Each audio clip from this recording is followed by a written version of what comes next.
Hi, അൻവറാണ്.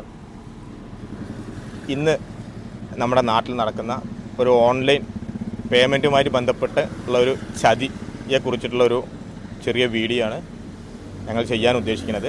എൻ്റെ കൂടെ ഉള്ളത് എൻ്റെ സുഹൃത്ത് സൈഫുദ്ദീനാണ്.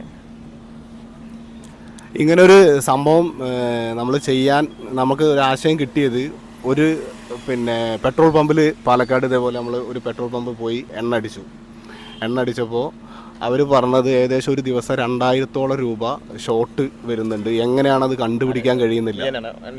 ഞാൻ എണ്ണ അടിച്ച ഒരു പമ്പിൽ അവർ ജസ്റ്റ് ഇങ്ങനെ ചോദിച്ചു, ഞാൻ പറഞ്ഞു ഇങ്ങനെ എത്ര രൂപ ഷോർട്ട് വരുന്നുണ്ട്.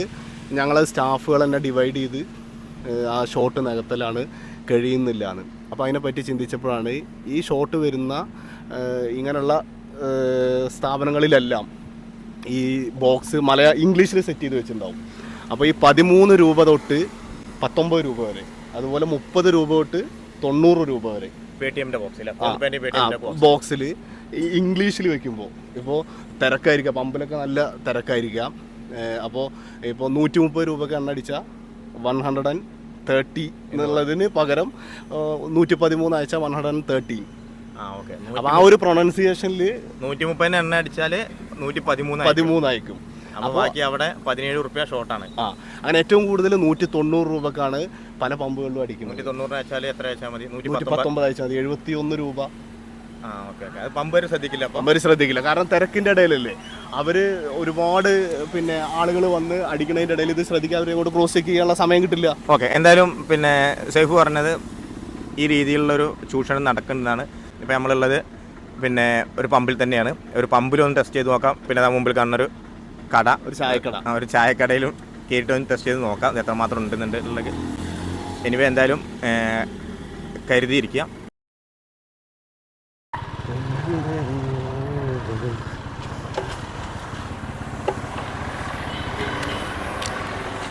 അതൊരു 190 രൂപയ്ക്ക് എണ്ണ അടിക്കണം. 190.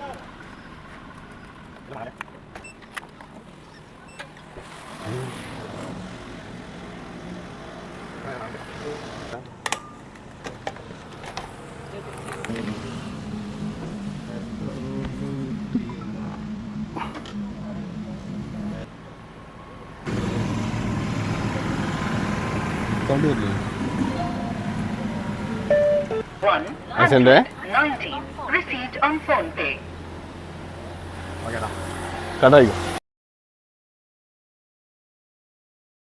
190. ഞാൻ എത്ര രൂപ അയച്ചത്? 190. നിങ്ങളുടെ പേടിഎമ്മിന്റെ ഇതില്ലേ ബോക്സിൽ പറഞ്ഞിട്ടുണ്ടായിരുന്നു എത്ര രൂപ കിട്ടിയെന്ന്? പറഞ്ഞിട്ടുണ്ടായിരുന്നു. എത്ര രൂപ?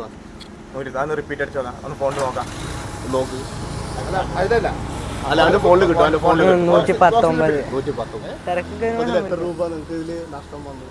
ഇതില് എനിക്കിപ്പോ 71 രൂപ. അപ്പൊ അതിന് ഏറ്റവും നല്ല എന്താ പറയുക, നമ്മുടെ മാതൃഭാഷ ഏതാ? മലയാളം. അത് മലയാളം സെറ്റ് ചെയ്ത് വെക്കുക. അപ്പോൾ കബീർക്കാർക്ക് പറയാം. അപ്പൊ ഇനി ഞാൻ ബാക്കി എത്ര അയക്കണം? ഇനി 71 രൂപ അയക്കണം. എത്ര? 71.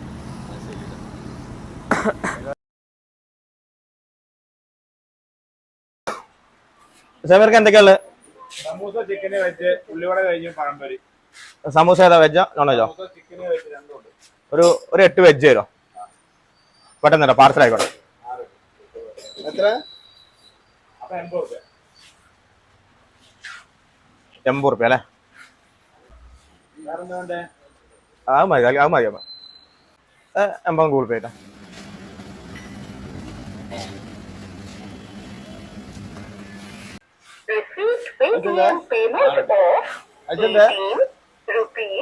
അപ്പൊ കേട്ടോ,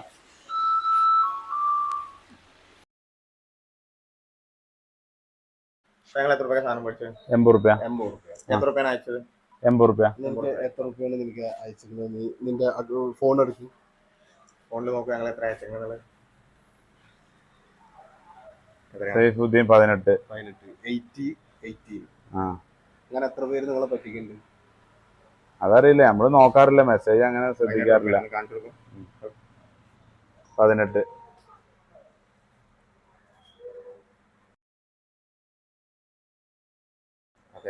അപ്പോ മലയാളത്തിൽ വെക്കുക. മാതൃഭാഷയാട്ടെ. താങ്ക് യു, നന്ദി. അപ്പോൾ സുഹൃത്തുക്കളെ, നിങ്ങൾ കണ്ടല്ലോ, നമ്മൾ പമ്പിൽ പോയപ്പോഴും ടീ ഷോപ്പിൽ പോയപ്പോഴും രണ്ടുപേരും അറിഞ്ഞില്ല. നമ്മൾ അവരോട് രണ്ടാമത് ചോദിച്ചപ്പോൾ അടക്കം അവർ ശ്രദ്ധിച്ചിട്ടില്ല. പിന്നെ ഇതിൽ ഇങ്ങനെ പറ്റിക്കപ്പെടാതിരിക്കാൻ ആളുകൾ തന്നെ ശ്രദ്ധിക്കണം. നമ്മുടെ കച്ചവടക്കാർ അല്ലെങ്കിൽ നമ്മുടെ ആളുകൾ തന്നെ ശ്രദ്ധിക്കണം. എന്താണ് അവർ ഇതിന് ശ്രദ്ധിക്കാൻ വേണ്ടി നമുക്ക് എന്ത് മാർഗനിർദ്ദേശം കൊടുക്കാൻ പറ്റും? നമുക്ക് ഏറ്റവും പറയാൻ പറ്റുന്നത് ഒരു മലയാളത്തിൽ ആ ബോക്സ് സെറ്റ് ചെയ്ത് വെക്കുക, അതിൻ്റെ ആപ്പ് ലാംഗ്വേജ് മലയാളമാക്കുക. അപ്പോൾ പിന്നെ എന്തായാലും 113 രൂപ അല്ലെങ്കിൽ 130 രൂപ അത് കറക്റ്റായിട്ടാകും. അപ്പോൾ എന്തായാലും എല്ലാവരും മലയാളത്തിലാക്കുമെന്ന് വിചാരിക്കുന്നു. അപ്പോൾ പിന്നെ നമ്മുടെ മമ്മൂക്ക പറഞ്ഞ പോലെ നന്ദിയുണ്ടേ.